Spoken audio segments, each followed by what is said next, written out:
কোনোবাই আপোনাক এৰি গৈছে, এৰি যোৱাৰ সময়ছোৱাত আপোনাক হাজাৰটা কথা শুনাই থৈ গৈছে, কিন্তু আপুনি সেই মানুহজনে এৰি যোৱাৰ কথা ভাবি, মানুহজনে এৰি যোৱাৰ সময়ত আপোনাক শুনাই যোৱা কথাখিনি শুনি আপুনি মানসিকভাৱে ভাগি পৰাৰ প্ৰয়োজন আছে জানো?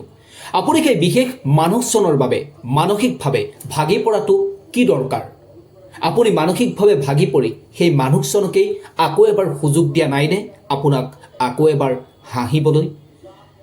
মানুহক কেতিয়াও আপোনাক যিয়ে প্ৰতাৰণা কৰিব তেওঁক দ্বিতীয়বাৰ আপোনাক হাঁহিবলৈ সুযোগ নিদিব। আৰু তাৰ বাবে যদি আপুনি সুযোগ দিব নিবিচাৰে, তাৰ বাবে আপুনি এটাই কাম কৰিব লাগিব। আপুনি মনত পেলাব লাগিব সেই মানুহজনে আপোনাক সেই সময়ছোৱাত কৈ যোৱা কথাকেইটা।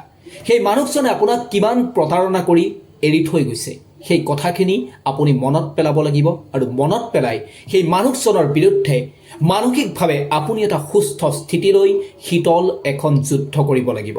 আৰু আপুনি এদিন দেখুৱাই দিব লাগিব আপুনি যেন এজন প্ৰকৃত মানুহ। চাব, এদিন নিশ্চিতকৈ আপোনাৰ কাষলৈ আহিব সেই মানুহজন। কিন্তু কাষলৈ ঘূৰি অহাৰ সময়ছোৱাত সেই মানুহজনক আপুনি আপোনাৰ জীৱনত স্থান দিয়াৰ তিলমানো সুযোগ দিব নালাগিব, অন্যথা আপোনাৰে আকৌ হিতে বিপৰীত হ'ব।